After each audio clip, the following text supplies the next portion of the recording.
मैं तो पूरी रात सो पाया ढंग से बस जा रहा है। वेलकम डियर स्टूडेंट्स, आप सभी का स्वागत है आर एस सर के यूट्यूब चैनल पर। और हम सब लाइव हैं एक नई क्लास के साथ में, और वो जो क्लास आपकी होगी मिशन 2021 की क्लास नंबर 24, जैसा कि आप स्क्रीन पर देख पा रहे हो। और इस क्लास के अंदर आज आपका नया टॉपिक मैं स्टार्ट करने वाला हूँ। ठीक है, नया टॉपिक स्टार्ट होगा और नया जो टॉपिक है वो है आपका डिटर्मिनेंट्स है। ठीक है, सारणिक। और आपको पता ही होगा कि इसका आपके पास एक सवाल तो पक्का आता ही है एग्जाम में। ठीक है ना, एक क्वेश्चन तो पक्का आपके पास इस डिटर्मिनेंट का पूछा जाता है। मैट्रिक्स और डिटर्मिनेंट का पक्का क्वेश्चन आपके कोई भी एग्जाम हो उसके अंदर जरूर आता है। ठीक है, चलो मैं स्टार्ट करता हूं आज का लेक्चर। और मैं आपको बता दूं, अगर किसी बच्चे को अनअकैडमी लर्निंग ऐप के बारे में पता नहीं हो तो आप अपने गूगल प्ले स्टोर पर जाकर ऐसा आइकन आपको दिखेगा, आप वहां से उसको डाउनलोड करिएगा, इंस्टॉल करिएगा। इंस्टॉल करने के बाद में आपको NDA, air force, navy, XY category, ये वाली कैटेगरी आपको चूज करनी है। और चूज करने के बाद में आप मुझे फॉलो कर सकते हैं, मुकेश कुमार कुमावत के नाम से वहाँ पे फॉलो कर सकते हैं। अगर आपको कोई कोड अगर अप्लाई करने के लिए अगर कोई ऑप्शन आता हो तो आप ये वाला कोड अप्लाई कर सकते हैं, RS सर लाइव। ठीक है, ये वाला कोड आप अप्लाई कर सकते हैं। अगर कहीं कोड पूछा जाए तो पैसे नहीं कटेंगे, है ना। कोड को अप्लाई करने से पैसे कटेंगे नहीं। कई बार क्या होता है कि स्पेशल क्लासेस, जो फ्री वाली क्लासेस देखते हैं, उसमें भी आपको ऐसा पूछ लिया जाता है कि किस टीचर ने आपको रेफर किया है। तो यार हम आपको पढ़ा रहे हैं तो हमारा नाम ले लीजिएगा, है ना। RS सर लाइव आप कोड अप्लाई कर देना। चलो जी, आप मेरे स्पेशल क्लासेस को एंजॉय कर सकते हैं। ड्रीम एयरफोर्स के नाम से मेरा फुल सिलेबस का मॉक टेस्ट वहां पर होता है। और अब जो मेरा है वहां पर क्लास 9 AM पर स्टार्ट हो गया। जिन भी बच्चों को पता नहीं हूं मैं बता देता हूं कि अनअकैडमी पर मेरी सुबह क्लास आती है 9 AM पर। वो आपका होता है प्रैक्टिस सेशन। और इसके अलावा रिपीटर और फ्रेशर बच्चों के लिए मैं 2 अलग अलग क्लासेस लेकर आऊँगा, उसका जल्द ही मैं शेड्यूल आपको प्रोवाइड करवाऊंगा। ठीक है, चलो जी स्टार्ट कर दिया जाए। ये अगर किसी बच्चे को अनअकैडमी पर प्लस का सब्सक्रिप्शन लेना हो तो ये आपके पास 1 मंथ, 3 मंथ, 6 मंथ के चार्जेस हैं। लेकिन अगर आप ये वाला कोड अप्लाई करते हो तो इससे आपको 10% इंस्टेंट डिस्काउंट मिल जाएगा। तो ये हमारा टेलीग्राम चैनल है टीम स्पेस RS सर। यहाँ पर मैथ, फिजिक्स और इंग्लिश के क्लासेस का जो PDF है, क्लासेस का लिंक है, और अनअकैडमी की क्लासेस का लिंक है, सबका ना, इंग्लिश, मैथ, फिजिक्स सबका लिंक आपको यहाँ पर मिल जाएगा। ये हमारी टीम है, इससे तो आप अच्छे तरीके से रूबरू हो चुके होंगे। कोई भी जो बच्चा नया है तो कुछ सुनकर ही हमारे चैनल पर आया होगा। ये हमारी टीम बिल्कुल दमदार, मैथ, फिजिक्स, इंग्लिश। ये हमारी क्लासेस का टाइमिंग चेंज हो गया है, आज मैंने टाइम, है ना, आज टाइमिंग चेंज कर दिया है। अच्छा, मैट्रिक्स का PDF नहीं मिला, एक बार जाके देख लेना, मैंने डाल दिया है अभी जस्ट 20 मिनट पहले ही। मैट्रिक्स की जो सारे जो PDF हैं वो डाल दिए हैं। चलो भाई साहब स्टार्ट कर दिया जाए, आज का क्लास स्टार्ट कर दिया जाए। सारे के सारे बच्चे एक बार कमेंट बॉक्स में मैं क्या लिखवाता हूँ आपको पता है, आई लव माई पेरेंट्स लिख दें और फटाफट से 1 घंटे के लिए बिल्कुल पेटी पेक होकर बैठ जाएं। कॉन्सेप्ट आपके दिल दिमाग तक उतरने वाले हैं। नए टॉपिक की स्टार्टिंग है और मैं कोशिश करूंगा ये टॉपिक आज ही खत्म हो जाए, क्योंकि इतना छोटा सा टॉपिक है। बाकी इसकी प्रैक्टिस आपको करनी होती है तो वो मैं आपको करवा दूंगा, प्रैक्टिस सेशन भी आपके पास आ जाएगा। चलो जी, सारे के सारे बच्चे आ जाएं। एक बार मैं देखना चाहूंगा आई लव माई पेरेंट्स। और आई लव माई पेरेंट्स लिखने से नहीं होगा सर, आपको फील करनी है। आपके घर वालों की जो इमोशंस है, जो इनकी एक्सपेक्टेशंस है, उनको फील करना है दिलो दिमाग तक। ठीक है, तभी कॉन्सेप्ट दिल दिमाग तक उतर जाएंगे। फालतू किसी बच्चे को कमेंट नहीं करना है, चाहे कोई दूसरा कुछ भी करे, आपको फालतू कमेंट नहीं करना है। चलो जी, बहुत शानदार बेटा, चलो स्टार्ट कर दिया जाए। तो भाई अपना जो मुद्दा है आज की क्लास का वो है आपका क्या, डिटर्मिनेंट। सर ये डिटर्मिनेंट क्या होता है? सर ये डिटर्मिनेंट जो आपके पास होता है इसको हिंदी के अंदर बोला जाता है सारणिक। क्या बोला जाता है? सारणिक। ये क्या बला है वो बताओ। तो सर ये जो बला है वो मैट्रिक्स की जैसी है। मैट्रिक्स जो आपके पास होता है उसका अपन वैल्यू कैलकुलेट नहीं कर सकते। तो मैं जो स्टार्ट करूंगा वो स्टार्ट करूंगा आपके पास इन दोनों के अंदर जो डिफरेंस है ना, डिफरेंस क्या होता है आपके पास मैट्रिक्स और सारणी का जो डिफरेंस है, उन दोनों के अंदर में दोनों में चेंजेस क्या क्या हो सकते हैं, क्या क्या डिफरेंस होता है, वहां से स्टार्ट कर रहा हूं। एक साइड तो मैं आपके पास लिख रहा हूं मैट्रिक्स का कि मैट्रिक्स के अंदर तो क्या होता है, और दूसरी साइड में लिख रहा हूं आपके पास डिटर्मिनेंट का। डिटर्मिनेंट मतलब सारणी का, कि इन दोनों के अंदर आपके पास क्या होता है। ठीक है, चलो जी, दूसरी पहली बात मैं आपके पास बताऊं कि इसकी जो वैल्यू है, इसकी जो वैल्यू है मतलब इसका मान कैलकुलेट नहीं किया जा सकता, जबकि डिटर्मिनेंट जो आपके पास होता है उसका वैल्यू कैलकुलेट किया जा सकता है। डिटर्मिनेंट का तो वैल्यू कैलकुलेट कर सकते हैं, जबकि मैट्रिक्स का वैल्यू कैलकुलेट नहीं किया जा सकता। दूसरी बात मैं आपको बताऊं कि ये जो मैट्रिक्स आपके पास होता है वो आपके पास रेक्टेंगुलर भी हो सकता है। रेक्टेंगुलर का मतलब समझ रहे हो, आयताकार है ना, आयताकार। और आपके पास वर्गाकार भी हो सकता है, आयताकार या वर्गाकार हो सकता है। जबकि ये जो डिटर्मिनेंट आपके पास होता है वो क्या होता है, हमेशा स्क्वायर होता है, मतलब हमेशा ही वर्गाकार होता है। ठीक है, हमेशा वर्गाकार होता है। तीसरा जो इनमें डिफरेंस है वो है आपके पास इसके नोटेशन में। कैसे कि सर मैट्रिक्स जो आपके पास होते हैं उसके एलिमेंट आपके पास इस ब्रैकेट में या फिर इस ब्रैकेट के अंदर लिखे जाते हैं, जबकि यहाँ पर जो डिटर्मिनेंट होता है, डिटर्मिनेंट कोई मैट्रिक्स अगर लिखी हुई है ये ए मैट्रिक्स, तो इस ए मैट्रिक्स का जो डिटर्मिनेंट होगा, सारणिक होगा, उसको या तो ऐसे बॉडी कार्ड लगा के या फिर अपन ऐसा साइन के द्वारा शो करते हैं, या फिर अगर मैं कहूँ आपको इसको शॉर्ट में DET भी लिख दिया जाता है। DET का मतलब क्या होता है, डिटर्मिनेंट, मतलब क्या होता है, सारणिक होता है। आ गई बात समझ में? तो ये वाली चीजें आपके समझ में आ जानी चाहिए। चौथी बात पे आपको दोनों में अंतर बताऊं कि अगर कोई कांस्टेंट से अगर आपने मैट्रिक्स को मल्टीप्लाई किया है तो ये कांस्टेंट यहाँ पे भी मल्टीप्लाई होगा, इधर भी मल्टीप्लाई होगा, इधर भी मल्टीप्लाई होगा और इधर भी मल्टीप्लाई होगा।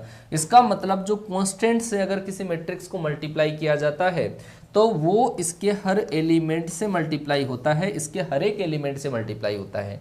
जबकि यहाँ पर जो अपन डिटर्मिनेंट के अंदर करते हैं, डिटर्मिनेंट के अंदर या तो आपके पास कोई कांस्टेंट जो है, ये कांस्टेंट या तो आपके पास इस रो से मल्टीप्लाई होगा या कॉलम से मल्टीप्लाई होगा। ये जो आपके पास बाहर वाला एलिमेंट है या तो रो से मल्टीप्लाई होगा या फिर कॉलम से, सारे एलिमेंट से एक साथ मल्टीप्लाई नहीं होता है। आ गई क्या बात समझ में? फुल सिलेबस कराओगे मतलब अभी भी विश्वास नहीं है तुझे, हैं? अब कैसे विश्वास दिलाऊं मैं, लिख कर दूं तेरे को? अरे भाई साहब अभी एक बार थोड़े दिन पहले देख लो कि हमारी कितनी क्लासें रेगुलर आ रही है। यहाँ पर फेकालॉजी वाला काम है ही नहीं, ठीक है ना। जब जिस दिन बोल दिया कि जैसे मैंने बोला कि कल की मेरी छुट्टी रहेगी, तो मैंने परसों बोल दिया था कि यार मेरी छुट्टी रहेगी, मैं नहीं आ पाऊंगा, ठीक है। और काम भी आपको बता दिया था। इतना तो यार हम ऑफलाइन में नहीं बताते, इतनी केयर करते हैं आपकी, ठीक है ना। एक बच्चे ने कमेंट किया टेलीग्राम चैनल क्या है, बेटा आंखों से पर्दा हटाओ ठीक है ना। और एक बार क्या मैं यहाँ पे खड़ा होता हूँ, शाहरुख खान केवल मेरे को देख पा रहे हो आप, है पूरी स्क्रीन को देखा करो, तब आपको दिखेगा यहाँ पे टीम आर सर, ठीक है। और बड़े मोटे मोटे अक्षरों में लिखा हुआ है, मेरे से भी सुंदर अक्षरों में लिखा हुआ है, ठीक है। PDF के लिए ये चैनल आपको ज्वाइन करना है चलो तो आगे चलते हैं, है ना। चलो वैल्यू कैलकुलेट करना सीखते हैं कि कैसे अपन वैल्यू कैलकुलेट करते हैं, ठीक है। मान लो कि आपके पास दो टाइप के डिटर्मिनेंट जिनका वैल्यू अपने को पूछा जाता है, फिर उनके अंदर क्या क्या अपन ऑपरेशंस करते हैं। ऑपरेशन हार्ट का अलग है ना, नाक का अलग, कान का अलग, गले का अलग है, सबका। तो अलग अलग ऑपरेशन अपन कुछ प्रॉपर्टीज है, उन ऑपरेशंस उनसे ऑपरेशन करना सीखेंगे। पहले मैं बेसिक से स्टार्ट करूंगा, एक्सटेंशन से, कि कैसे अपन प्रसार करते हैं। चलो समझो, अगर आपके पास दे रखा है ABCOD, ये दे रखा है, एक डिटर्मिनेंट है 2 × 2 का, 2 × 2 का अगर कोई डिटर्मिनेंट अगर आपके पास हो तो इसकी वैल्यू कैलकुलेट करने के लिए क्या करते हैं, इसको आप इधर मल्टीप्लाई करो, इसको इधर मल्टीप्लाई करो। तो एक्चुअल के अंदर ये क्या होगा आपके पास, ये होगा AD और बीच में आता है माइनस AD माइनस का BC, ठीक है। जैसे और नमूने देखते जाओ, 2 × 2 का कोई भी डिटर्मिनेंट अगर आपके पास हो, लिखा हुआ है आपके पास 2, 3, 4 और 5 अगर आपके पास लिखा हुआ है, इसकी वैल्यू अगर आपको निकालनी है तो वो क्या होता है, वो होगा आपके पास इसको इससे मल्टीप्लाई माइनस इसको इससे मल्टीप्लाई, 10 - 12, 10 - 12 मतलब माइनस का 2, है ना। ये 2 × 2 के जो डिटर्मिनेंट होते हैं उसकी वैल्यू इस तरीके से कैलकुलेट करी जाती है, ठीक है। अब 3 × 3 के अंदर देखो क्या चीज होती है। 3 × 3 का जो डिटर्मिनेंट होता है उसमें भी करते हैं अपन प्रसार, उसमें भी क्या करते हैं, प्रसार, है ना। कैसे करते हैं प्रसार वो देख लेना। ये आपके पास 3 × 3 का डिटर्मिनेंट है और इसकी वैल्यू कैलकुलेट करने के लिए अपन क्या करते हैं, प्रसार। और प्रसार या तो किसी पंक्ति के सापेक्ष किया जाता है, या तो कोई रो के रेस्पेक्ट में किया जाता है, या फिर कोई कॉलम हो उसके रेस्पेक्ट में किया जाता है। आइदर रो और कॉलम, है ना, कोई भी रो या कोई भी कॉलम के रेस्पेक्ट में। इसमें साइन कन्वेंशन ऐसा होता है कि पहले एलिमेंट के रेस्पेक्ट में प्लस का, फिर माइनस, अल्टरनेट सीक्वेंस में प्लस माइनस का साइन लेते हैं। Plus minus plus minus plus minus plus minus plus minus, कहीं पे भी घूम जाओ, plus minus plus minus plus minus ऐसे है ना पूरी डिटर्मिनेंट में। अगर मैं इसके रेस्पेक्ट में अगर प्रसार करता हूं तो ये एलिमेंट जिस रो और कॉलम में है उनको छोड़ दो। ये 1 जो है आपके पास इस रो में है, इस कॉलम में है, ये छोड़ दो तो बाकी आपके पास क्या बचा है। जैसे 1 के रेस्पेक्ट में अगर मैं प्रसार कर रहा हूं तो ये बचेगा आपके पास 5 6 1 और 2 बचेगा, ठीक है। ये बचा 2 × 2 का। अगर मैंने इसके रेस्पेक्ट में अगर प्रसार किया तो ये तो रो गई, ये कॉलम गया, तो ये आपके पास आएगा 2 के रेस्पेक्ट में। लेकिन इसके रेस्पेक्ट में प्रसार माइनस का होता है क्योंकि अल्टरनेट सीक्वेंस में प्लस माइनस होता है। माइनस इसके रेस्पेक्ट में अगर आप प्रसार करते हो तो क्या क्या बचेगा आपके पास, 4 6 और 0 और 2, ठीक है। फिर आपको इसके रेस्पेक्ट में अगर प्रसार करना है 3 के रेस्पेक्ट में तो ये होगा प्लस का, और क्या आएगा 4 5 0 और 1, 4 5 0 और 1, ठीक है। अब प्रसार कर दो, कैसे करते हैं समझो। वही 2 × 2 का जो यहाँ पर किया है वैसा का वैसा ही। अगर आप इसको इससे मल्टीप्लाई करते हो 10, इसको इससे मल्टीप्लाई, माइनस इसको इससे मल्टीप्लाई, ऐसा आया। बाहर 1 से मल्टीप्लाई, बाहर है आपके पास -2, इसको इससे मल्टीप्लाई, माइनस इसको इससे मल्टीप्लाई, 8 - 0। अगर आप इसको करोगे तो आपके पास कितना आएगा, 4 माइनस का 0। तो इसका मतलब आपके पास कितना आया, 4 माइनस का 16 और प्लस आपके पास 12, 12 और 16, 16 माइनस 16 क्या हो गया, 0। तो आप जो वैल्यू काउंट करोगे वो वैल्यू आप इस तरीके से काउंट करोगे। समझ में आ गई बात, ठीक है। तो कोई भी डिटर्मिनेंट जो आपके पास 3 × 3 का होता है उसकी जो वैल्यू होती है वो इस तरीके से प्रसार से की जाती है। यहां पर मैंने एक जो लाइन थी ना, पहली रो थी, उसके रेस्पेक्ट में किया। आप चाहे तो कॉलम ले सकते हो, कैसे करते हैं मैं रूल आगे बताऊंगा आपको ना, जो आपको सिंपल पड़ेगा उसी तरीके से अपन करेंगे, ठीक है। एक्सपेंशन ऑफ डिटर्मिनेंट है ना। और देख लो 1-2 क्वेश्चन है ना। जैसे मान लो कि आपके पास पहले वाला जो क्वेश्चन था 1 2 3 और यहाँ पे है 4 5 6 और यहाँ पे है 0 2 और 3। अगर इस डिटर्मिनेंट की वैल्यू निकालनी हो और कॉलम वाइज अगर अपन कैसे एक्सपेंड इसको करते हैं कॉलम वाइज, जैसे मान लो इस कॉलम के रेस्पेक्ट में करना है तो इस कॉलम के रेस्पेक्ट में करेंगे तो 1 के रेस्पेक्ट में किया तो ये 1 इस रो और इस कॉलम को गायब कर देगा। क्या बचा आपके पास, 5 6 2 और 3 बचा, ठीक है ऐसा। फिर इस 4 के रेस्पेक्ट में किया तो माइनस का 4, क्योंकि ये प्लस का फिर ये माइनस का, 4 के रेस्पेक्ट में ये वाली रो ये वाला कॉलम गायब। क्या बचा, 2 3 2 और 3, ठीक है ऐसा। 0 के रेस्पेक्ट में करोगे तो क्या आएगा, 0, है ना ऐसा। तो यहाँ पर आपके पास कितना आया, 15 - 12। तो ये जो आपके पास आएगा, अच्छा कहीं पे मिस्टेक कर दी क्या मैंने, देख लेना एक बार, है ना। चलो कोई बात नहीं, ये क्वेश्चन अलग है। तो ये आपके पास 15 माइनस क्या आएगा, 12। अगर आप एक्सटेंशन इसका करते हो तो क्या आएगा, 15 माइनस का 12। आप यहाँ पे करते हो तो 4 के रेस्पेक्ट में ये इधर मल्टीप्लाई, 6 माइनस का 6। और 0 के रेस्पेक्ट में चाहे करो चाहे मत करो कोई फर्क नहीं पड़ता। तो ये तो आपके पास 0 और इसमें से इसको माइनस करोगे तो इसका जो आंसर आएगा वो क्या आएगा, 3 आएगा। आ गई बात समझ में। अरे यार थोड़ा सा वो बोलते हैं ना, धैर्य रखो, पेशेंस रखो। ऑनलाइन के अंदर यही होता है। ऑनलाइन के अंदर बच्चा ये सोच कर आता है कि मुझे तो भाई साहब 5 मिनट में सब कुछ दे देंगे। ऑफलाइन के अंदर तो क्या है कि बच्चे फीस जमा करवा देते हैं, उसके बाद में टीचर चाहे जो पढ़ाए नहीं पढ़ाए सब चलता है। लेकिन जब बच्चा ऑनलाइन के अंदर आ गया तो उसको इतना सा पेशेंस नहीं है कि कोई अगर टीचर अपने को फ्री में पढ़ा रहा है और यहाँ पे डेडिकेटेड होके अगर पढ़ा रहा है तो यार हम वेट कर लें। चलो कोई बात नहीं, आप नए हो शायद चलो जी कोई दिक्कत नहीं है। चलो जी आगे मैं चलता हूँ आपके पास शॉर्ट ट्रिक पे, है ना, क्योंकि एक बच्चे ने कहा था, उस बच्चे के मन की बात ही मैंने बता दी है अच्छा चलो देखो कैसे करते हैं, एक बार समझना जरा, है ना, कि कैसे एक्सटेंशन करते हैं, कैसे अपन शॉर्ट ट्रिक अप्लाई करते हैं। शॉर्ट ट्रिक जो आपके पास है, इसका जो शॉर्ट ट्रिक है उस शॉर्ट ट्रिक को एक रूल से बोलते हैं अपन, है ना। ये जो आपके पास इसका जो शॉर्ट ट्रिक होता है इसको एक रूल से बोला जाता है और उस रूल को अपन क्या बोलते हैं, सारूस रूल बोलते हैं। क्या होता है, सारूस रूल। मैं आपको भाई आगे अगर याद दिलाऊं, आगे जब भी मैं आपको याद दिलाऊं तो याद रहना चाहिए कि सारूस रूल क्या चीज होती है, क्या भला है सारूस रूल। तो ऐसे करते हैं सारूस रूल के अंदर, अगर मान लो कि आपको ऐसा दे रखा है ABC, ऐसा दे रखा है ABC BCA और क्या दे रखा है CAB ऐसा दे रखा है। ये आपके पास एक डिटर्मिनेंट है और इस डिटर्मिनेंट की वैल्यू, इस सारणी का जो वैल्यू अगर अपने को निकालना हो, कोई भी इस टाइप का कोई भी सारणी का है 3 × 3 का, ये जो आपके पास सारूस रूल अगर अप्लाई करते हैं तो वो करते हैं ओनली 3 × 3 के डिटर्मिनेंट के लिए ही, है ना। ओनली 3 × 3 के डिटर्मिनेंट के अंदर सारूस रूल को अपन अप्लाई करते हैं। तो ये 3 इंटू 3 का डिटर्मिनेंट है। इसकी वैल्यू अगर मुझे कैलकुलेट करनी है तो शुरू के जो 2 कॉलम है उसको आप क्या कर दो, रिपीट कर दो। शुरू के 2 कॉलम को अगर आप रिपीट करोगे तो क्या आएगा, ABC। दूसरे कॉलम को रिपीट करोगे तो क्या आएगा, BC, और यहाँ पर आ जाएगा आपके पास B आ जाएगा। कहीं देख लेना एक बार, मैंने कहीं मिस्टेक तो नहीं करी।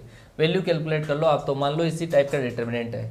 अब आपको क्या करना है, आपको A से मल्टीप्लाई करना है, A से मल्टीप्लाई करना है, ठीक है। A का इसका, इसका इससे, इसको इससे, फिर इसको इससे, A से मल्टीप्लाई करना है। यहाँ पर ये जो एरो मार्क है वो ऊपर से लेकर नीचे की तरफ आ रहा है। ऊपर से नीचे जब आएगा तो वो लिखे जाएंगे पॉजिटिव, ऊपर से जब आएगा तो लिखा जाएगा पॉजिटिव। लिखो, अगर आप इसको मल्टीप्लाई करते हो तो क्या आ जाएगा, A²C।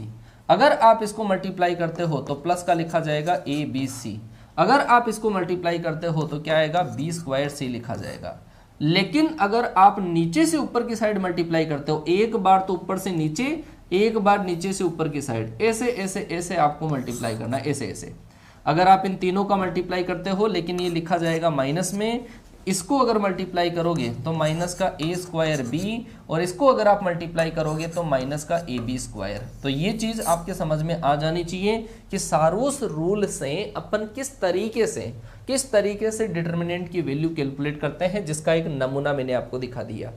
आ गई क्या बात समझ में, आ गई बात समझ में बेटा, ठीक है। चलो अब मैं इसी के, हालांकि आपको एग्जांपल और बताऊंगा कि कैसे वैल्यू अपन और कैलकुलेट करते हैं। ये शॉर्ट ट्रिक को मैंने बिल्कुल अच्छे तरीके से यहाँ पे छाप रखा है कि मेरे पास एक्चुअल के अंदर डिटर्मिनेंट तो यही थी, है ना, सारणिक तो यही थी, लेकिन मैंने शुरू के 2 कॉलम को क्या कर दिया, रिपीट कर दिया। पहला कॉलम इधर, दूसरा कॉलम रिपीट, और फिर मैंने मल्टीप्लाई किया। जब ये एरो मार्क ऊपर से नीचे की तरफ जब जाएगा तब जो वैल्यू आएगी वो तो लिखी जाएगी आपके पास क्या, पॉजिटिव।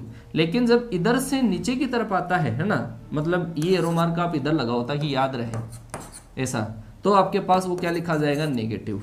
आ गई होगी बात समझ में। सारूस रूल से अपन किस तरीके से क्वेश्चंस को करते हैं ये आपको समझ में आ जाना चाहिए। आ गया क्या समझ में। अरे और फालतू के कमेंट मत करो कि ये कराओ ये कराओ, थोड़ा सा आप ऐसा करो जो मैं यहाँ पे पढ़ा रहा हूँ ना उस पर फोकस करो, ठीक है। ये समझ में आएगा तो सब करा दूंगा मैं। अरे आ गई क्या बात समझ में, ठीक है। एक नमूना दिखाता हूँ, एक और नमूना दिखाऊँ आपका, और आप मेरे साथ में जब क्वेश्चन मिल जाए आप सारूस रूल अप्लाई करके आप अपने आप में फील करिएगा कि आपको समझ में आया कि नहीं आया, ठीक है। चलो जी, अगर मैं ऐसा लिखूँ आपके पास कि ऐसा लिखा मैंने 1 2 3, यहाँ पे 2 3 -1 और 0 माइनस का 2 और 3, ये आपके पास सर एक डिटर्मिनेंट है, और इसका वैल्यू मुझे कैलकुलेट करके बता दीजिए कि इसका वैल्यू सर सारूस रूल से करेंगे एक एक बच्चा, और फील अगर आ जाए तो फटाफट से कमेंट कर देंगे मुझे कि सर सारूस रूल समझ में आ गया है हमारे, ठीक है। और एक एक बच्चा केवल सारूस रूल से ही करेगा, चाहे आपको सारे तरीके आते हो। सारूस रूल आपको सीखना है, सारूस रूल आपको सीखना है। जवाब दीजिएगा कैसा, आपके पास क्या आंसर आएगा। तो ये डिटरमिनेंट लिखा हुआ है, जिनको नहीं आया वो देखो। शुरू के जो 2 कॉलम है इसको रिपीट कर दो इधर। शुरू के 2 कॉलम को जब रिपीट करोगे तो 1 2 और 0। इस कॉलम को जब आप फिर से रिपीट करोगे 2 3 माइनस का 2। समझ गए बात को कि शुरू के 2 कॉलम को रिपीट कर दिया। अब आप क्या करोगे, क्रॉस ऐसे मल्टीप्लाई करो, इसको इधर इसको इधर मल्टीप्लाई, इसको इधर मल्टीप्लाई, इसको इधर मल्टीप्लाई, इसको इधर मल्टीप्लाई, इसको इधर मल्टीप्लाई। समझो तो इसको अगर आप इस पंक्ति को मल्टीप्लाई करोगे तो कितना आएगा 9। इसको मल्टीप्लाई करोगे तो एक्चुअल में मल्टीप्लाई करने से क्या हो रहा है 0। इसको मल्टीप्लाई करने से ये आ रहा 6 माइनस का 12। ये तो भाई साहब मल्टीप्लाई करने से आ रहा है, अपन ने खुद ने थोड़ी लगाया है, माइनस का 12। ये तो हो गए आपके पास पॉजिटिव वाले। लेकिन जब आप नीचे से ऊपर मल्टीप्लाई करोगे ये 0, ये आपके पास -2 -1 होता है 2, इससे मल्टीप्लाई किया 2, लेकिन इनको मल्टीप्लाई करने के बाद में माइनस का साइन नो लगा देते हैं। इनको मल्टीप्लाई किया 4 दिया 12। आ गई होगी बात समझ में। इसका मतलब आप माइनस जब करोगे तो क्या आएगा माइनस का 3, 12 और 2 14, माइनस का 14 कितना आ गया माइनस का 17। इस क्वेश्चन का जो राइट आंसर आएगा माइनस का 17। आया क्या समझ में। अरे समझ में आया कि नहीं आया, बोलो बोलो फटाफट से। माइनस का 13 आ रहा है एक बच्चे के, माइनस का 18 आ रहा है, क्या बात है। एक एक बढ़ा दिए कि एक एक कम कर दिए। समझ में आ गया, क्लियर हुआ सारूस रूल। सारूस रूल क्लियर होना चाहिए, सारूस रूल से ही करने के लिए मैंने कहा था, है ना। चलो जी, सारूस रूल से करने के लिए मैंने कहा था, सारूस रूल से करने के लिए मैंने कहा था। इसकी वैल्यू बताओगे अब आप मेरे को, कि सर सारूस रूल से ये भी आराम से हो जाएगा, ए बी सी और बी सी ए और सी ए बी, है ना। ये आपके पास एक डिटर्मिनेंट में दे रहा हूं, इसकी वैल्यू आपके पास सारूस रूल से क्या आपका आंसर सही आया है वो मैच करना, क्योंकि जो आंसर आएगा वो आप टाइप नहीं कर पाओगे, ठीक है ना। हाँ, टाइप कर सकते हो, थोड़ा सा हिंट मिल जाए। तो ये आपके पास एक डिटर्मिनेंट है, सारणिक है, और इस सारणिक की जो वैल्यू आपके पास है ना। चलो, सारणिक की वैल्यू अपन किस तरीके से कैलकुलेट करें, समझ गएगा। 3 × 3 में सारूस रूल अप्लाई कर सकते हैं। तो इसके अंदर जो आपको दे रखे हैं वो क्या है, वो 3 कॉलम 3 रो है। तो अपन क्या करेंगे, शुरू के 2 कॉलम को रिपीट कर देंगे। क्या आएगा बोलो, ये ए बी सी, यहाँ पर आपके पास बी सी और ए आ जाएगा। अब आप कर दो मल्टीप्लाई। कैसे कैसे सर, इसको इधर मल्टीप्लाई ए बी सी, इसको इधर मल्टीप्लाई, इसको इधर multiply, A B C A B C A B C, कितना हो गया जुड़कर 3 ए बी सी हो गया। आप इधर मल्टीप्लाई कर दो, माइनस सी क्यूब माइनस का ए क्यूब माइनस का बी क्यूब, तो ये आ जाएगा आपके पास माइनस का ए क्यूब माइनस का बी क्यूब माइनस का सी क्यूब। एक लाइन में आंसर आ जाता है अगर आप दिल दिमाग को ध्यान में रखते करते हो, है ना। हाँ बिल्कुल, दिमाग अगर पढ़ने में रहता है ना और किसी की अगर याद आती रहती है तो गलतियां हो जाती है, समझिएगा। केवल पढ़ाई के टाइम पर और किसी को याद नहीं करे, ठीक है ना। हाँ, याद को आसपास में नहीं भटकने दे, केवल आपका ध्यान केवल क्वेश्चन के ऊपर होना चाहिए। टाइप करने में कितना टाइम लगेगा, तू कर, तू और शॉर्ट ट्रिक ढूंढ फिर। आई बात समझ में। अभी मतलब धीरे धीरे जैसे जैसे आप आगे बढ़ोगे ना, तो आपको इस चीज का अंदाजा होगा कि यार सारूस रूल बेनिफिशियल है ना। अब वो कहाँ पे होता है, वो होता है अलग अलग तरीकों से, अलग अलग तरीके होते हैं। एक्सपेंशन से आ सकता है, बिल्कुल आ सकता है, एक्सपेंशन से आ सकता है। इसका एक्सपेंड कर दो, आप आ जाएगा, उसमें कैलकुलेशन कर लो। कई क्वेश्चन सारूस से सिंपल होते हैं, कई रूल एक्सपेंशन से सिंपल होते हैं, ठीक है। चलो जी, आगे चलता हूं मैं। यहां पर आंसर आएगा ये 3abc minus A cube minus B cube minus C cube. चलो जी, आगे चलते हैं। आगे सर आपके पास एक नया जो आपके पास टॉपिक है वो है माइनर एंड कोफैक्टर, ठीक है। तो समझना इस चीज को कि ये माइनर क्या होता है और कोफैक्टर आपके पास क्या होता है, ये भी बहुत ही शानदार वाली चीज है, ठीक है। 2 चीजों को अपन डिस्कस करेंगे, वो क्या होते हैं, माइनर और कोफैक्टर। सबसे पहले मैं यहाँ पर बात करने जा रहा हूँ सर माइनर की। माइनर क्या होता है, तो माइनर जो आपके पास होता है इसको हिंदी के अंदर बोला जाता है उपसारणिक। क्या बोला जाता है, उपसारणिक इसको बोला जाता है, ठीक है।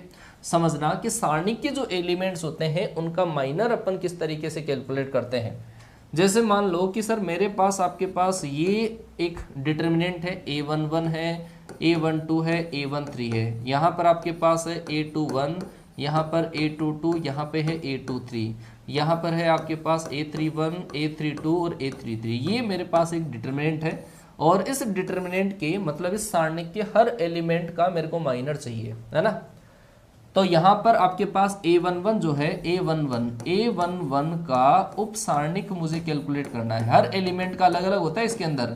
a11 का उपसारणिक क्या होता है, a11 का जो उपसारणिक होगा उसको अपन कैपिटल M11 से डिनोट करेंगे।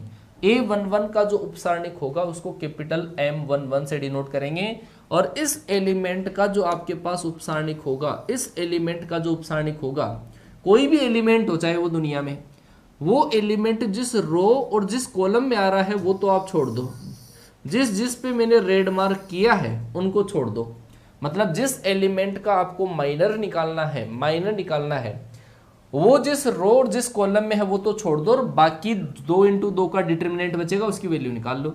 इसको इधर मल्टीप्लाई कर दो, तो ये आपके पास क्या आ जाएगा, माइनर। कितना आया, ये आया आपके पास a22 a33 माइनस आपके पास a32 और a23, है ना। ये आपके पास क्या हुआ, a11 का माइनर, a11 का उपसारणिक।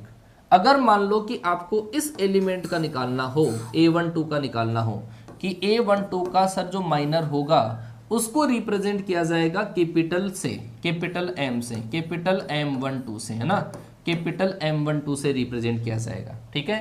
इस एलिमेंट का जो माइनर होगा उसको कैपिटल M12 से रिप्रेजेंट करेंगे। और ये एलिमेंट जिस रो और जिस कॉलम में है वो छोड़ दो। ये पहली तो रो में है, इसको छोड़ दो, सेकंड कॉलम में है, इसको छोड़ दो, बाकी इसको इधर मल्टीप्लाई। तो ये आ जाएगा आपके पास क्या, कि M12 की जो वैल्यू आएगी वो आ जाएगी आपके पास A21 A33 और माइनस आपके पास A31 और क्या आ जाएगा A23 आ जाएगा। सेम मेथड है, चाहे दुनिया में कोई सा भी एलिमेंट हो उसका माइनर निकालने के लिए वो जिस रो जिस कॉलम में वो छोड़ दो और बाकी को मल्टीप्लाई कर लो, उस डिटरमिनेंट का वैल्यू निकाल लो। मान लो कि सर मुझे इस एलिमेंट का माइनर निकालना है, इस एलिमेंट का निकालना है, तो डायरेक्ट ही A33 का जो माइनर होगा, A33 का जो माइनर आपके पास होगा उसको लिखा जाएगा किससे, कैपिटल M33 से लिखा जाएगा, कैपिटल M33 से लिखा जाएगा। और ये एलिमेंट जिस रो और कॉलम में है वो छोड़ दो, ये तो रो गई, ये कॉलम गया, इसको इधर multiply A11 A12 A22 minus आपके पास A12 और A21, ये आपके पास क्या आ जाएगा, माइनर आ जाएगा। और निकाल लो जो आपकी इच्छा हो। चलो सर मान लो कि आपके पास इसका पूछ लिया A31 का जो माइनर होगा उसको रिप्रेजेंट किया जाएगा M31 से, है ना, M31 से। अब ये एलिमेंट जिस रो और कॉलम में है वो भूल जाओ, ये आपके पास रो गई, ये कॉलम गया, जो बच्चे हैं उनको मल्टीप्लाई कर लो, तो क्या आ जाएगा आपके पास, ये आ जाएगा A12 और A23 और माइनस आपके पास A22 और क्या आ जाएगा A13 आ जाएगा। ठीक है, तो ये आपके पास उपसारणिकों की बात हो गई। आ गई क्या बात समझ में? ये बात किसकी हो गई, उपसारणिकों की, कि उपसारणिक जो अपन निकालते हैं वो इस तरीके से निकालते हैं, वो जो एलिमेंट का उपसारणिक निकालना हो जिस रो जिस कॉलम में वो छोड़ दो और बाकी की डिटरमिनेंट की वैल्यू ही क्या होती है, उपसारणिक होती है। ठीक है, समझ गए ना बात को? A12 में नेगेटिव आएगा जितना, मतलब मैं गलत बता रहा हूँ है तेरी सोच के अनुसार, मतलब यार कोई चीज का थोड़ा सा पेशेंस रखा करो, मैं आपको बोल देता हूँ ना, क्योंकि यहाँ पे जो कोई टीचर पढ़ाता है ना वो शायद अपने नॉलेज से पढ़ाता होगा, एक्सपीरियंस से पढ़ाता होगा। ठीक है, तो ये बात किसकी हुई, उपसारणिक की हुई। ठीक है, आगे जो मैं बात आपके पास करता हूँ वो है सर आपके पास कोफैक्टर। अगली जो टर्म मेरे पास है वो है सर कोफैक्टर। कि कोफैक्टर क्या होता है ये बताओ। कोफैक्टर का मतलब होता है सर सहखंड। क्या होता है, सहखंड। और इसके अंदर याद रखने की थोड़ी सी ही चीजें हैं, थोड़ी सी चीजें ये है कि जो अपने को याद रखनी पड़ती है, बाकी तो बिल्कुल बेसिक सा है, आ जाएगा समझ में। चलो जी, अगर आपके पास ऐसा है A11 A12 A13 है ना, ऐसा है, तो यहाँ पर है A21 A22 A23 और यहाँ पर है आपके पास A31 A32 A33, ये आपके पास एक डिटरमिनेंट है। अब मुझे जो कैलकुलेट करने हैं वो कैलकुलेट करने हैं कोफैक्टर कैलकुलेट करने हैं। कोफैक्टर और माइनर में क्या फर्क होता है, ये जो कोफैक्टर आपके पास होता है उसको डिनोटेड किया जाता है, डिनोटेड बाई, या तो अपन कैपिटल AIJ से इसको डिनोट कर दें, ऐसा डिनोट कर दें, या फिर इसको जो अपन डिनोट कर दें वो कर देंगे अपन कैपिटल FIJ से डिनोट कर देंगे। कैपिटल F से भी डिनोट किया जा सकता है, कैपिटल A से भी इसको डिनोट किया जा सकता है, इन दोनों में से किसी से भी इसको अपन डिनोट कर सकते हैं। ठीक है, अगर आपके पास ऐसा होगा, इसके लिए फॉर्मूला होता है कैपिटल AIJ जो आपके पास होता है वो होता है -1 की पावर I प्लस J और होता है साथ में MIJ होता है, ये आपके पास फॉर्मूला होता है। तो सर इस फॉर्मूले का चक्कर थोड़ा सा ध्यान देना है, बस थोड़ा सा क्या ध्यान देना है, ये माइनस का चक्कर और आ गया, मतलब ये जो आपके पास जो अपन ने माइनर कैलकुलेट किए थे उपसारणिक, एक बच्चा बोल रहा था कि सर साइन भी आएगा, वो साइन आता है किसमें, वो आता है कोफैक्टर के अंदर आता है, समझ गए ना बात को, वो कोफैक्टर के अंदर आता है, जो साइन आता है कोफैक्टर में आता है। तो समझ जाना कि इसके अंदर -1 की पावर I प्लस J है, माइनस अगर अपन मल्टीप्लाई कर दें अल्टरनेट सीक्वेंस में तो वो क्या बन जाता है, वो बन जाता है कोफैक्टर। आई बात समझ में?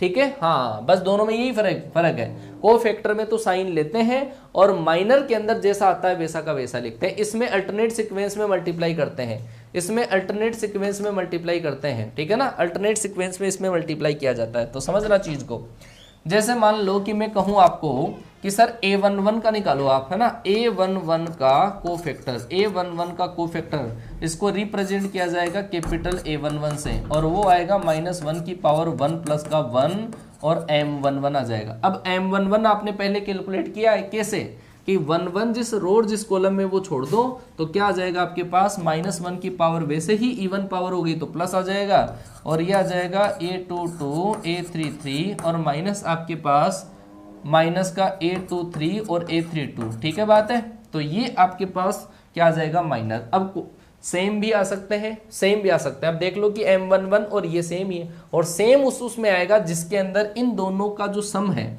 i प्लस जे की जो वैल्यू अगर आपके पास इवन नंबर आ जाए, ठीक है, या फिर i प्लस जे की जो वैल्यू है वो आपके पास ओड नंबर अगर आ जाए, अगर इवन नंबर आता है तो क्या होगा, नो चेंज, जो आता है ना वैसा का वैसा ही आपको लिखना है। लेकिन अगर ओड नंबर आ जाता है तो मल्टीप्लाई बाई माइनस साइन, है ना, नेगेटिव से आप उसको मल्टीप्लाई कर दो, वो अपने आप एक माइनर किस में बन जाएगा, कोफैक्टर में। आ गई क्या बात समझ में?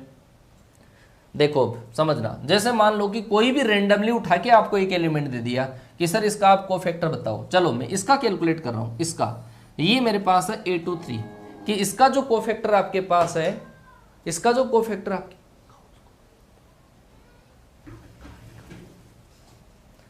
A23 जो आपके पास है, ये जो एलिमेंट आपके पास है, ठीक है, ये A23 जो एलिमेंट आपके पास, A23 जो आपके पास एलिमेंट है उसका अगर आपको कोफैक्टर निकालना हो, है ना, तो वो कैसे निकाल लेंगे, सुनिएगा जरा कि सर कोफैक्टर माइनर आपने बोला एक ही चीज होती है, बिल्कुल एक ही होती है, केवल फर्क है तो किसका, माइनस का। तो सर एक बार आप सोचो कि माइनर क्या होगा इसका, कि सर ये वाली पंक्ति गई, ये स्तंभ गया, ये इससे मल्टीप्लाई, इसका मतलब आपके पास A11 A32 माइनस आपके पास क्या आ जाएगा, A31 इंटू A12 आ जाएगा।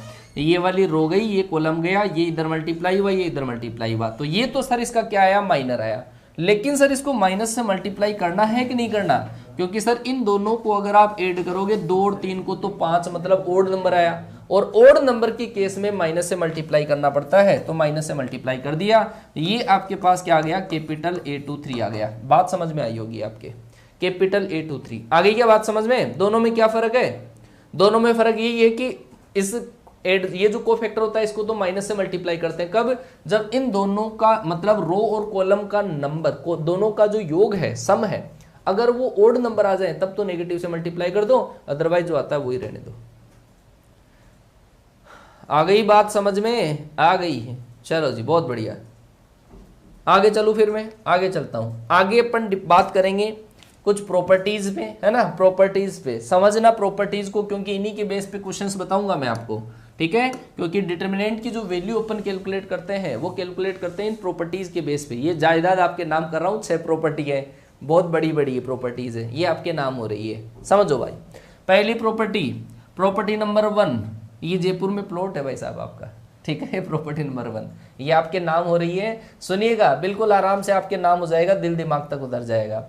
कोई भी जो डिटरमिनेंट है, उसके रो और कॉलम को इंटरचेंज यदि कर दिया जाए, रो को कॉलम बना दे, कॉलम को रो बना दे, जिसको एक लैंग्वेज में ट्रांसपोज भी बोला जाता है, जो मैट्रिक्स में होता है, लेकिन यहाँ पे ट्रांसपोज नहीं बोलते अपन, ऐसा समझ लो आप तो, कि रो को कॉलम और कॉलम को यदि रो बना दिया जाए तो आपके पास उसकी वैल्यू चेंज नहीं होती है, समझना। जैसे एक नमूना देखो कि इस नमूने के अकॉर्डिंग कैसे होगा, कि सर जैसे नमूना है मेरे पास कि 1 2 3 4 ऐसा है, ये डिटरमिनेंट है, इसकी वैल्यू बताओ, तो सर इसकी जो वैल्यू आपके पास होगी वो क्या होगी सर, 4 माइनस का 6, तो सर इसकी वैल्यू कितनी आई, माइनस का 2 आया। अब मैं इनको इंटरचेंज करूंगा, रो और कॉलम को इंटरचेंज, ये पहले रो में था ना, इसको कॉलम बना दिया, ये रो में था, इसको कॉलम बना दिया। अब वैल्यू कैलकुलेट करो, अब अगर वैल्यू कैलकुलेट करोगे तो कितना आएगा, 4 माइनस का 6, और 4 माइनस 6 आया तो फिर माइनस का 2 हो गया। समझ गए बात को? अगर इसको क्या बोला जाता है, एक नाम याद रख लेना, ट्रांसपोज, और ट्रांसपोज को प्रपोज मत समझ लेना तुम लोग, ठीक है ना, ट्रांसपोज है ये, प्रपोज नहीं है बेटा, है ना। परिव्रत मैट्रिक्स इसको बोला जाता है, परिव्रत बोला जाता है। अगर रो और कॉलम को आपस में इंटरचेंज कर दिया जाए, रो और कॉलम को आपस में इंटरचेंज कर दिया जाए तो नो चेंज होगा आपके पास, है ना। चलो समझ गए बेटा, ये पहला आपके पास है, ठीक है, पहला। चलो जी प्रॉपर्टी नंबर 2 पे, ये सर यूपी के अंदर आपके पास, आगरा के अंदर 300 नंबर का फ्लैट, अब मयूर कॉम्प्लेक्स में, ये आपके नाम, जाके रोक लेना। किसी सारणिक की 2 आसन पंक्तियों या स्तंभों को बदलने पर, मतलब एक रो को दूसरी रो से, एक कॉलम को दूसरे कॉलम से, तब आपके पास साइन में चेंज होता है। मान लो कि एक आपकी थी पहले, है ना, अगर उसकी जगह जब दूसरी आएगी तो आपका नाम बदनाम तो होगा, तो यहाँ पे समझो बात को, समझ गए ना। अरे भाई साहब एक है आपकी पहले से, उसको आपने इंटरचेंज किया तो जा तेरी जगह दूसरी आएगी, तो कुछ ना कुछ तो फर्क पड़ेगा ना। तो वही बात है, यहाँ पर साइन के अंदर चेंज होता है। अगर आपने कोई भी दो रो को आपस में इंटरचेंज कर दिया, दो कॉलम को आपस में इंटरचेंज कर दिया, तो साइन चेंज होगा। समझना कैसे, एक नमूना देखो, नमूना देखो, नमूना रो को आपस में इंटरचेंज, रो को दूसरी रो से, कॉलम को दूसरे कॉलम से। पहले वाला क्या था, पूरी रो को कॉलम बना दो और कॉलम को रो बना दो। समझना दोनों में फर्क है कि सर मेरे पास ऐसा था कि एक डिटर्मिनेंट 1 2 3 4 है ना, इसकी वैल्यू अगर मैंने निकाली तो क्या आया 4 माइनस का 6। सर ये मेरे पास जो आया वो आया माइनस का 2। अब मैंने एक रो को दूसरी रो से इंटरचेंज कर दिया। ये है मेरे पास पहली वाली, ये है मेरे पास पहली वाली रो 1, ये है आपके पास रो 2, ये पहला कॉलम है जिसको C1, ये दूसरा कॉलम है जिसको नाम दिया C2। अगर इन दोनों को आपस में इंटरचेंज कर दिया जाए, R1 को तो ले जाओ R2 की जगह, R2 को R1, तो इसको इस तरीके से लिखा जाता है, ठीक है ना। हाँ, R1 की जगह R2 और R2 की जगह R1, तो इन दोनों को इंटरचेंज, इसको ऊपर इसको नीचे, तो इसका मतलब सर 3 4 1 और 2 आएगा। आगे क्या बात समझ में। अब वैल्यू निकाल लो आप इसकी क्या आती है। आपने इसको इधर मल्टीप्लाई किया तो सर 6 माइनस 4, बड़ा गजब हो गया सर, ये तो है बड़ा गजब हो गया, साइन चेंज हो गया, ठीक है, इज्जत खराब हो गई। अब देखो दूसरा नमूना, इसी के अंदर कॉलम इंटरचेंज। मान लो कि पहले कॉलम की जगह लिखा आपने दूसरा कॉलम और दूसरे कॉलम की जगह लिखा पहला कॉलम, दो कॉलम को आपस में इंटरचेंज। ये तो यहाँ पे 2, यहाँ पे 4, 1 और 3, ये चेंज कर दिया है सर अपन ने किसको, कॉलम को। कॉलम को चेंज कर दिया, पहले ऊपर नीचे हुए थे, अब साइड में, है ना ऐसे। तो क्या होगा सर, वैल्यू आपके पास 6 माइनस का 4 और क्या आ गया आपके पास 2। तो आप बात को समझ गए होंगे कि सर इसमें तो फर्क पड़ता है? फर्क तो पड़ता है, फर्क पड़ता है, फर्क तभी आता है जब फर्क पड़ता है। समझ गए बेटा। 3 इंटू 3 का, 3 इंटू 3 के अंदर वैल्यू जो कैलकुलेट अपन करेंगे ना, तो थोड़ा सा लोचा हो जाएगा, आराम से काम उसमें भी होगा, ठीक है ना। ये आप अभी तो एग्जाम्पल से इसमें समझ लो, जब 3 इंटू 3 आएगा तो भी बता देंगे। समझ गए क्या? अच्छा चलो भाई, किसी के पास एक्स्ट्रा हो तो मुझे भी दे दो, मेरे पास भी नहीं है, एक भी नहीं है, क्या बात है। चलो जी, बहुत बढ़िया। हमें हिंदी पढ़ना नहीं आती है अभी यार, क्या करूं मैं, क्योंकि मैं इंग्लिश के अंदर भी बोल रहा हूं। समझ लो प्रॉपर्टी, है ना, समझ लो प्रॉपर्टी। चलो जी, ये वाली है प्रॉपर्टी नंबर 3 और ये है सऊदी अरब के अंदर बुर्ज खलीफा का 200वें नंबर का जो आपके पास है ना वो। चलो समझो भाई, किसी सारणी की दो पंक्तियां समान हो तो वैल्यू 0 होती है। बिल्कुल सीधी सी बात है। जैसे मान लो कि अब 3 इंटू 3 का नमूना लेते हैं, कोई भी दो रो या कोई भी दो कॉलम अगर बराबर हो, सेम हो, तो उसकी वैल्यू क्या होती है 0। कैसे कि सर अगर आपके पास ऐसा हो 1 2 3 1 2 3 और यहाँ पे हो 4 5 6 ऐसा हो, सर इसकी वैल्यू क्या होगी, तो इसकी वैल्यू निकाल के चेक कर लो। यहाँ पे दो कॉलम दो रो आपके पास सेम है, दो रो या दो कॉलम अगर सेम हो तो वैल्यू क्या होती है 0 होती है। अगर आपने इसके रेस्पेक्ट में एक्सटेंशन किया तो ये आएगा आपके पास क्या 12 माइनस का 15, इसके रेस्पेक्ट में एक्सटेंशन कर दिया, फिर 1 के रेस्पेक्ट में करोगे तो ये आएगा आपके पास 12 माइनस का 15, 12 माइनस का 15। इस 4 के रेस्पेक्ट में अगर आप करते हो तो वो आएगा आपके पास 6 माइनस का 6। तो यहाँ से तो आपके पास क्या आया, यहाँ से आया आपके पास -3, यहाँ से आपके पास -3, लेकिन इस माइनस से मल्टीप्लाई होने पर ये आपके पास आ जाएगा, क्या आएगा 0। तो इस क्वेश्चन ये आएगा आपका। समझ गए क्या बेटा, समझ गए क्या? हाँ चलो जी, समझ गए बात को कि दो रो और दो कॉलम को अगर आपस में इंटरचेंज कर दिया जाए तो अगर मान लो कि दो रो या दो कॉलम अगर सेम हो तो वैल्यू क्या होती है 0। आगे की प्रॉपर्टी नंबर 4। प्रॉपर्टी नंबर 4 को समझना, किसी सारणिक की किसी पंक्ति के सभी अवयवों को किसी अचर संख्या से गुणा करने पर सारणिक का मान। बहुत ही शानदार की प्रॉपर्टी है, समझना। ये बोल रहा है कि अगर कोई भी डिटर्मिनेंट हो और उस डिटर्मिनेंट को अगर किसी कांस्टेंट नंबर से आपने मल्टीप्लाई कर दिया, कांस्टेंट नंबर से अगर आपने मल्टीप्लाई कर दिया तो उसकी जो वैल्यू है वो उतनी बड़ी बन जाएगी। ठीक है, मतलब आपने किसी को यार गिफ्ट कर दिया है, कोई ड्रेस गिफ्ट कर दी तो यार उसकी वो थोड़ी सी बढ़िया दिखने लग जाएगी ना, तो वैल्यू बढ़ जाएगी उसकी। तो यहाँ पर अगर अपन मल्टीप्लाई कर दें तो मल्टीप्लाई हो जाएगा, डिवाइड कर दे तो डिवाइड हो जाएगा। कैसे, जैसे मान लो कि सर एक ही एग्जांपल से बता रहा हूँ, 1 2 3 4 ये डिटर्मिनेंट था मेरे पास, है ना, और इसकी वैल्यू जो मैंने कैलकुलेट करी थी 4 माइनस 6, ये आ रहा था मेरे पास माइनस का 2 आ रहा था। अगर मैंने मान लो कि पहला जो इसका कॉलम है, पहला जो कॉलम है C1, इस C1 को मैंने 2 से मल्टीप्लाई कर दिया, पहले कॉलम को मैंने 2 से मल्टीप्लाई कर दिया। पहले कॉलम को अगर मैं 2 से मल्टीप्लाई कर दूं तो 2 4 और ये ऐसा का ऐसा एज इट इज रहेगा। ये दूसरा कॉलम है ना, ये मैंने सॉरी रो को मल्टीप्लाई कर दिया। ये 1 मिनट,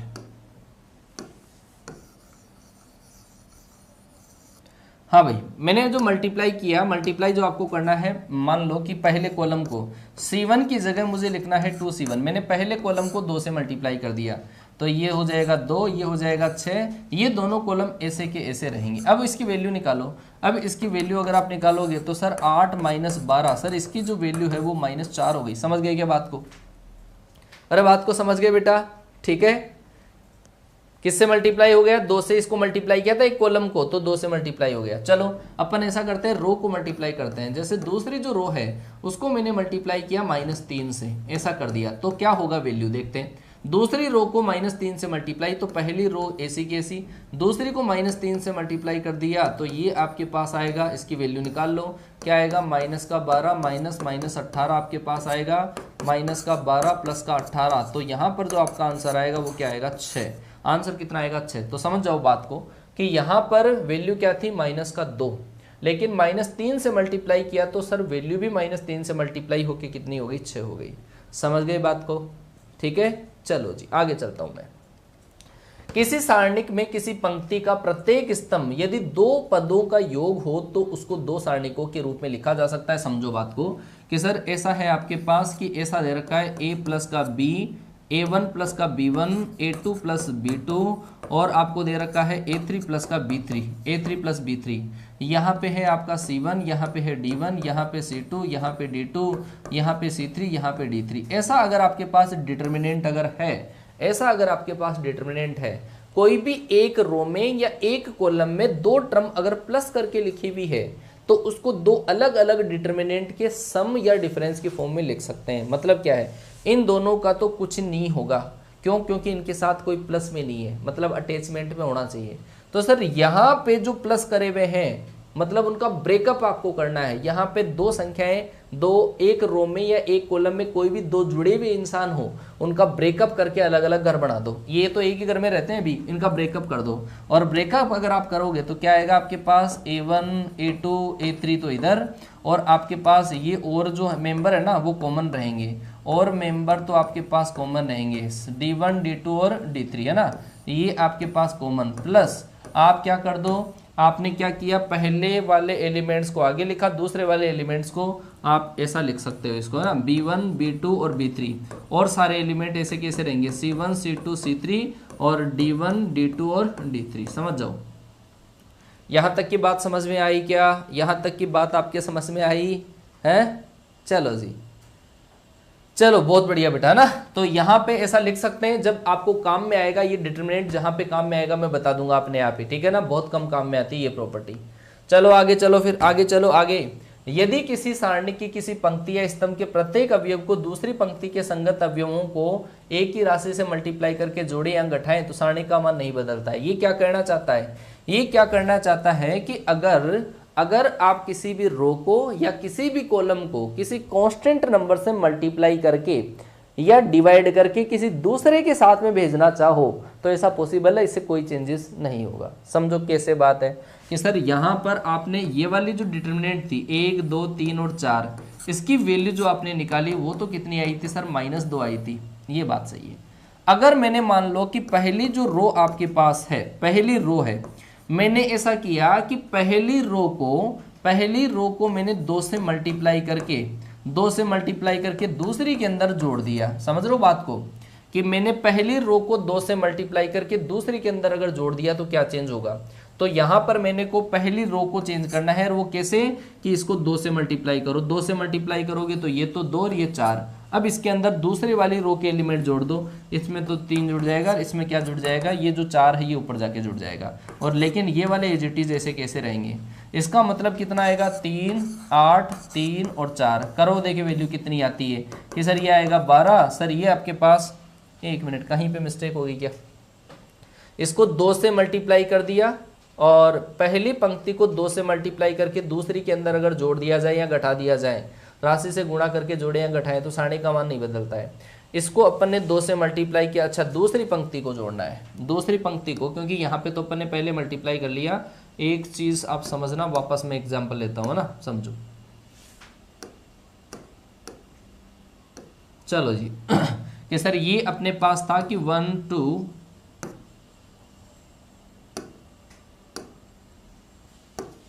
कि सर ये था अपने पास कि यहाँ पर आपके पास 1 2 3 और 4 था, और इसकी जो वैल्यू आपने कैलकुलेट करी तो वो कितनी आ रही थी अपने पास, -2 आ रही थी। लेकिन सर मैंने ऐसा किया कि पहली जो पंक्ति है, इस पहली पंक्ति के अंदर दूसरा जो एलिमेंट, दूसरी जो पंक्ति है उसको 2 से गुणा करके फिर जोड़ दिया। दूसरी पंक्ति को 2 से मल्टीप्लाई करके पहले में जोड़ दिया। तो इसका मतलब इसको 2 से मल्टीप्लाई करके इसमें जोड़ोगे, 1 प्लस का 6, 2 प्लस आपके पास कितना आएगा 8, और ये वाले ऐसे के ऐसे एज इट इज। तो यहाँ से आपके पास कितना आएगा 7, ये आएगा 10, ये आएगा 3, ये आएगा आपके पास 4। ठीक है, समझो बात को कि ये आपके पास कितना हो जाएगा 28 माइनस आपके पास 30 बराबर -2। देखो समझो, कोई भी आपके पास रो है, उस रो में कोई दूसरी रो को मल्टीप्लाई करके जोड़ दिया जाए या माइनस कर दिया जाए तो ऐसा करने से कोई भी चेंजेस नहीं होता है, वैल्यू वापस वो की वही आती है। मैंने इसको 2 से मल्टीप्लाई करके पहली में जोड़ दिया और फिर वैल्यू कैलकुलेट करी, वो की वही आई है। आप माइनस भी कर सकते हो, कैसे? जैसे मान लो कि मैं दूसरी रो के अंदर चेंज कर रहा हूँ, वो क्या चेंजेस है कि सर दूसरी रो में से आप पहली को 3 से मल्टीप्लाई करके माइनस कर दो, तो पहली तो एज इट इज ऐसी की ऐसी, दूसरी के अंदर दूसरी में से माइनस करना इसको 3 से मल्टीप्लाई करके, तो 3 तो पहले से ही था, इसको 3 से मल्टीप्लाई करके आपने माइनस कर दिया। पहले से क्या था 4, आपने इसको 3 से मल्टीप्लाई करके माइनस कर दिया। अब वैल्यू निकालते हैं क्या आएगा कि सर ये 1, ये 0, ये 2 और ये आएगा -2। इसकी सर वैल्यू अगर आप कैलकुलेट करोगे, ये इधर मल्टीप्लाई, तो आंसर आपके पास इसका -2 आएगा। बात को समझ गए होंगे? ठीक है, चलो जी। रीड करने में प्रॉब्लम आती है तो कोई बात नहीं है यार, जो आप प्रॉपर्टी को ध्यान से सुन तो रहे हो, आप अपनी लैंग्वेज में लिख लेना, क्योंकि यहाँ पे जब मैं दोनों लैंग्वेज में लिखूंगा तो फिर समझाऊंगा कहाँ पे। ठीक है, थोड़ा सा तो कोऑपरेट करो यार कम से कम। चलो जी, एक प्रॉपर्टी इसकी और है, वो मैं आपको समझा देता हूं।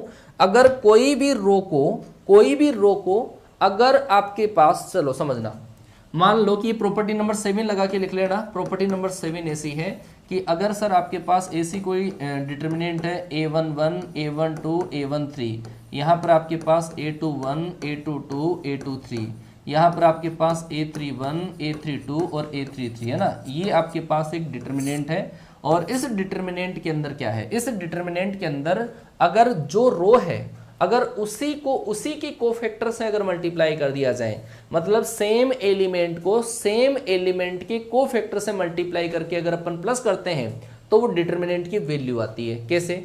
अगर मान लो कि पहली पंक्ति मेरे पास ऐसी है, a11 है, a12 है, a13 है, ये मेरे पास पहली पंक्ति है, और इसका कोफैक्टर क्या होगा, a11 का जो कोफैक्टर मतलब सेकंड, उसको कैपिटल A11 से लिखते हैं या F11 से।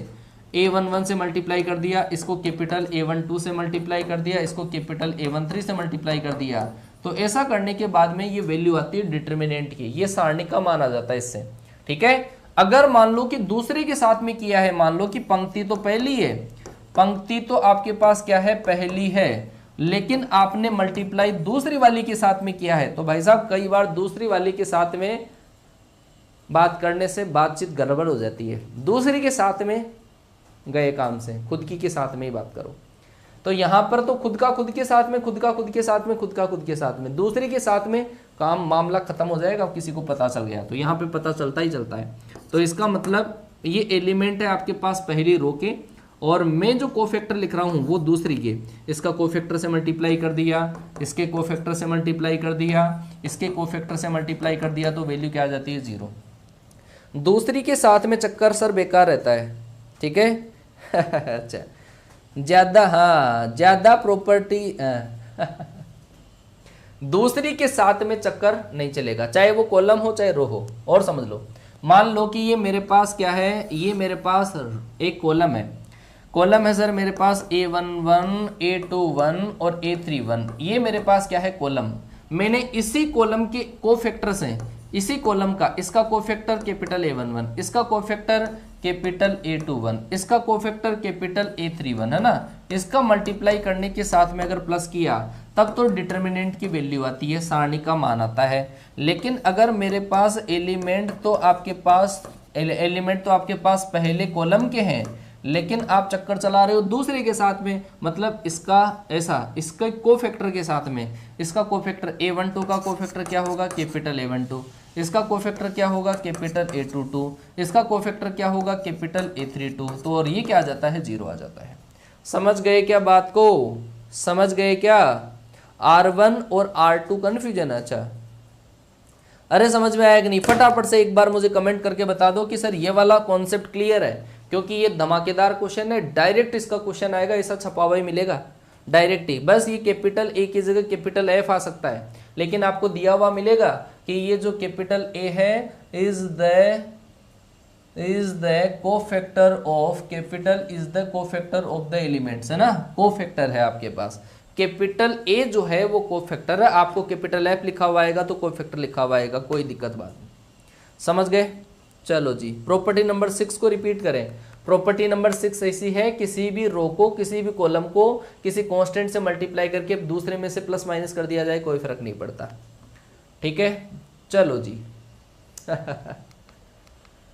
चलो भाई साहब आगे चलते हैं। ये प्रॉपर्टीज आपकी पूरी हो चुकी है ना, इनकी कुछ क्वेश्चंस है, तो ये प्रॉपर्टीज की बेस पे ही कुछ इंपॉर्टेंट डिटर्मिनेंट है, some important determinant, some important result में लिख देता हूं, some important result, some important results कि कुछ आपके पास इंपॉर्टेंट, आपके पास क्या होगी, डिटर्मिनेंट होगी, उनको आपको याद रखना पड़ेगा, और वो प्रॉपर्टीज की बेस पे ही बनी हुई है। कैसी कैसी? पहली, अगर आपके पास 1 1 1 और है आपके पास A B C और एक है आपके पास A square B square C square, है ना, और तो इसकी जो वैल्यू होती है वो फिक्स होती है, और इसकी वैल्यू होती है आपके पास A minus B, B minus C और C माइनस A। ठीक है, इसकी वैल्यू फिक्स रहती है। हमेशा ध्यान रखो 1 1 1 सिंगल पावर डबल पावर हो तो A minus B, B minus C, C minus. दूसरा, अगर आपके पास 1 1 1 A B C और आपके पास हो ऐसा A क्यूब B क्यूब और C क्यूब, तो इसके अंदर आपके पास होता है A माइनस का B, B माइनस का C और C माइनस का A, और होता है A प्लस का B प्लस का C। ठीक है, ये दो डिटर्मिनेंट आपको टोटल 4-5 याद रखनी है। ठीक है ना, दो तो आपके पास ये है, और तीसरा जो डिटर्मिनेंट आपके पास है वो इस तरीके से होगा, ये याद रखने हैं आपको। ठीक है ना, डिटर्मिनेंट दो हो चुके हैं, तीसरा जो डिटर्मिनेंट है वो आपके पास ऐसा है 1 1 1, यहाँ पर A square B square C square, यहाँ पर A क्यूब B क्यूब और C क्यूब। अगर आपके पास डिटर्मिनेंट हो ऐसा, मतलब पहले 1 1 1 फिर आपके पास डबल पावर फिर ट्रिपल पावर अगर हो, तो इस केस में जो वैल्यू होती है वो होती है A minus B, B minus C, C minus A और AB प्लस का BC प्लस का CA, AB प्लस का BC प्लस का CA। ये आपके पास डिटर्मिनेंट कौन सी है? ये डिटर्मिनेंट है आपके पास नंबर 3 की। चलो डिटर्मिनेंट नंबर 4 पे आ जाते हैं। डिटर्मिनेंट नंबर 4 पे कि सर अगर ऐसा हो आपके पास ABC BCA CAB, अगर आपके पास ऐसा हो, है ना, ऐसा हो, ऐसा डिटर्मिनेंट, तो इसकी वैल्यू मैंने कैलकुलेट करके बोली थी आपको कि क्या होता है 3ABC माइनस का A क्यूब माइनस का B क्यूब माइनस का C क्यूब। याद हो जानी चाहिए बेटा, ये याद हो जाना चाहिए, याद हो जाना चाहिए बेटा। बार बार कमेंट को रिपीट मत करो, एक बार फिर से वीडियो को चला के देख लेना और सबको समझ में आता है यहाँ पे, है ना।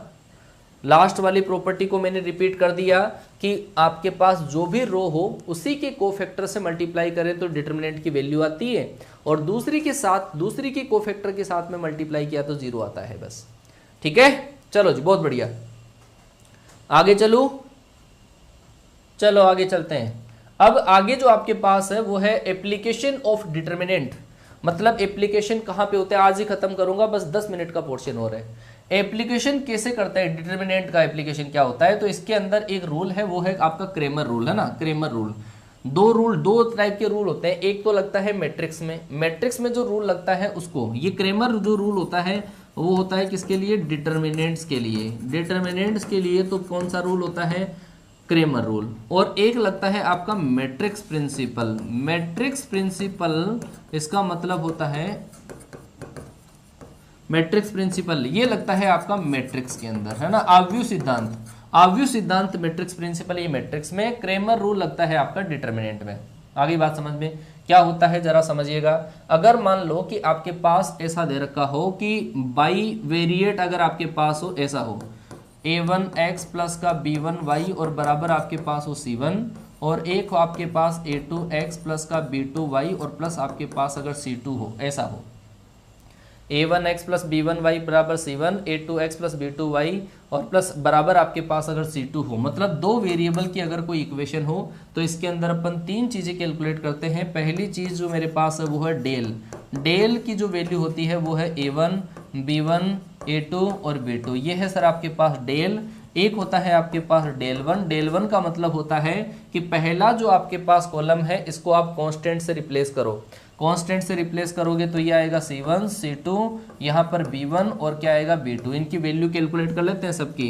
और डेल टू का मतलब है दूसरा जो कॉलम है इसको कांस्टेंट से रिप्लेस कर देते हैं, c1, c2, ये होगा आपके पास a1 और a2। ये वैल्यू आने के बाद में कि del, del one, del two, तो ये सारे ऐसे हुए। इससे अगर अपन x की वैल्यू चाहें तो x की जो वैल्यू होती है वो होती है आपके पास डेल वन अपॉन डेल, और y की जो वैल्यू आपके पास होती है वो होती है डेल टू अपॉन डेल। ये आपके पास x और y की वैल्यू इस तरीके से कैलकुलेट होती है। लेकिन कई बार क्या होता है कि यहाँ पर आपके पास डेल बराबर 0 आ जाता है, डेल बराबर 0, तो इस केस के अंदर अपन सॉल्यूशन कैलकुलेट नहीं कर पाते हैं। ठीक है, इसकी कुछ कंडीशन है, वो कंडीशन ही लिख देता हूँ मैं ताकि आपको और सही से समझ में आ जाएगा। कंडीशंस की कंडीशंस क्या क्या होगी, चलो अगले वाले पे लिखता हूँ यार। इसकी अगर आपके पास डबल वेरिएबल है, डबल वेरिएबल अगर आपके पास है तो उसकी कंडीशंस क्या क्या होती है।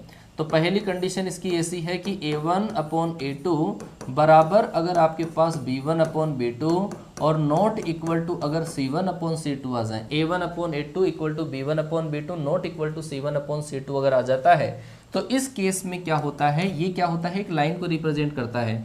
तो इस कंडीशन के अंदर आपके पास नो सॉल्यूशन की कंडीशन होती है, नो सॉल्यूशन है। ठीक है, इस कंडीशन के अंदर नो सॉल्यूशन।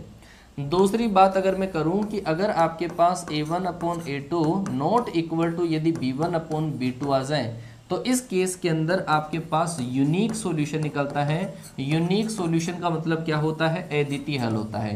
यूनिक सॉल्यूशन का मतलब होता है अद्वितीय हल।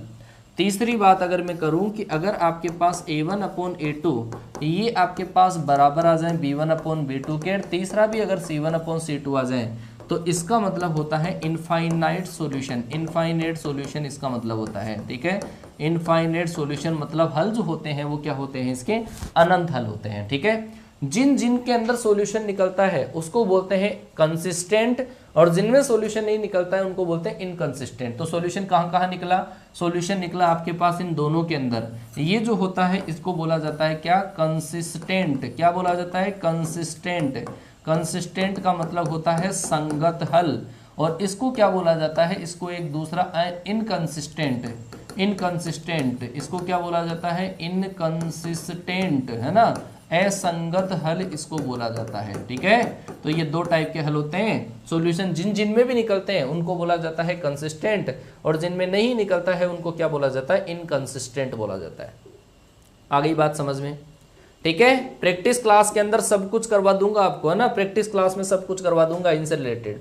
अब अगर मान लो कि 3 इंटू 3 किया जाए तो 3 इंटू 3 में क्या होता है, इक्वेशन ऐसी आएगी आपके पास a1x प्लस आपके पास b1y प्लस का c1z बराबर आपके पास d1।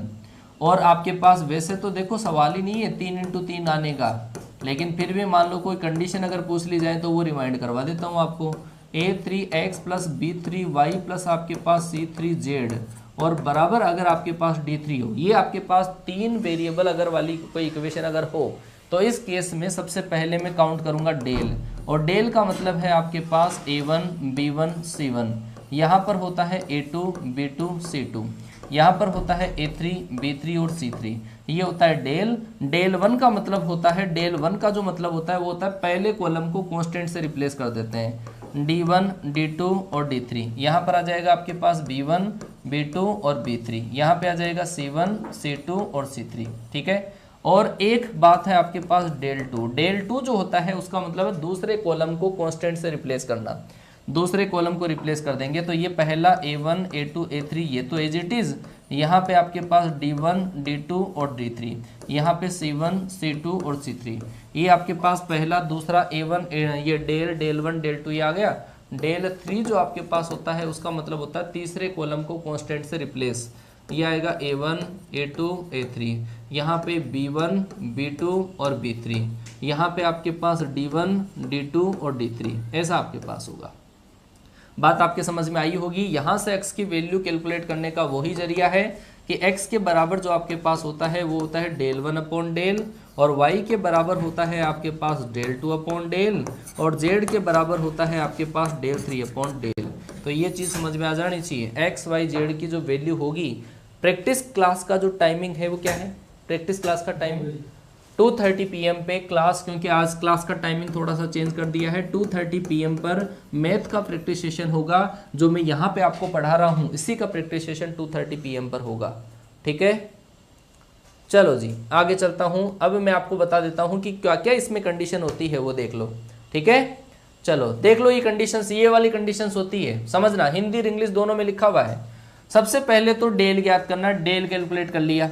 डेल अगर नॉट इक्वल टू 0 आता है, डेल अगर नॉट इक्वल टू 0 आता है तो सॉल्यूशन कौन सा होगा, यूनिक सॉल्यूशन होगा।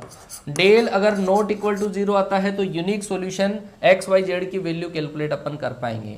लेकिन अगर डेल ही जीरो जो करना था वो उसने ही धोखा दे दिया, डेल बराबर ही अगर 0 आ गया, तो ऐसे केस में अगर अपन डेल 1 डेल 2 डेल 3 कैलकुलेट करेंगे, अगर डेल 1 डेल 2 डेल 3 अगर सारे के सारे ही 0 हो गए तो उस केस के अंदर आपके पास जो सॉल्यूशन आएंगे वो इनफाइनाइट आएंगे। लेकिन अगर पूरे में से या फिर कम से कम एक ही 0 हुआ, कोई भी एक 0 हो गया, तब आपके पास उस निकाय क्या होगा, इनकंसिस्टेंट, कोई भी हल नहीं होगा।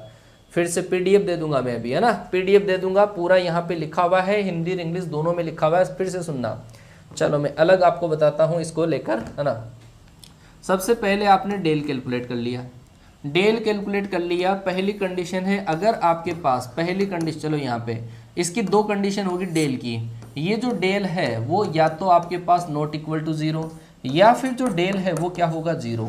अगर डेल नॉट इक्वल टू 0 होगा तो इस कंडीशन के अंदर जो आपके पास सॉल्यूशन निकलेगा वो होगा आपका यूनिक सॉल्यूशन। यूनिक सॉल्यूशन का मतलब अद्वितीय हल, और जहां जहां पे अपन हल कैलकुलेट कर पाते हैं वो होता है आपका कंसिस्टेंट सॉल्यूशन। कंसिस्टेंट है ना, जिसमें ये मैथ के अंदर हर जगह याद रखना कि जहां जहां पे सॉल्यूशन काउंट कर पाते हैं उसको कंसिस्टेंट बोला जाता है, जहां सॉल्यूशन ही काउंट नहीं कर पाते वो इनकंसिस्टेंट होता है, असंगत होता है। लेकिन इस केस के अंदर दो गणित होती है। अगर आपके पास डेल 1 डेल 2 डेल 3 अगर ये भी 0 निकल गए, डेल बराबर तो 0 है, और अगर ये तीनों के तीनों ही 0 निकल गए, तब जो सॉल्यूशन आपके पास होगा वो तो क्या होगा, इनफाइनाइट होगा।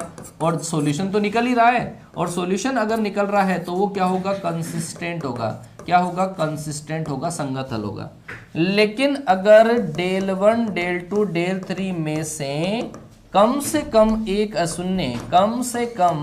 अशून्य अगर ऐसा आ जाए, नॉन जीरो अगर आ जाए, तो जो सॉल्यूशन नहीं निकलेगा, नो सॉल्यूशन। और जब जो सॉल्यूशन नहीं निकलते तब क्या होता है, इनकंसिस्टेंट होता है। आ गई क्या बात समझ में? मैट्रिक्स वाला दे दिया बेटा मैंने,